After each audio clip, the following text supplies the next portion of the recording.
Chaque année, 60 milliards d'animaux sont abattus pour leur viande.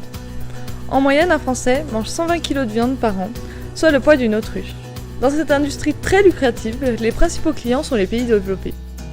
Les industriels ne respectent bien souvent pas le bien-être animal et privilégient la productivité. En France, 82% des volailles, 90% des cochons et 99% des lapins sortent d'élevage industriel, où les animaux sont élevés dans des espaces incompatibles avec le bien-être animal.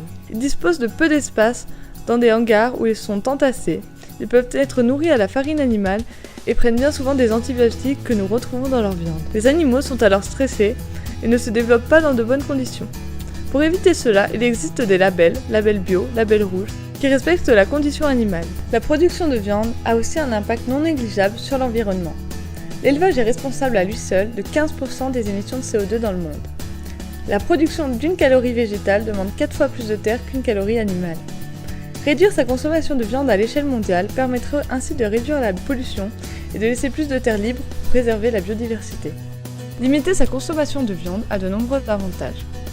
Car la consommation de viande, surtout celle de viande rouge ou de produits transformés, coûte cher et augmente les risques de maladies telles que le cancer du côlon, les maladies cardiovasculaires, l'obésité, le diabète de type 2 et la mortalité. En effet, la viande contient de la graisse saturée, qui est mauvaise pour le cœur. Pour tirer tous les aspects bénéfiques de la viande rouge, il faut en manger 1 à 2 fois par semaine.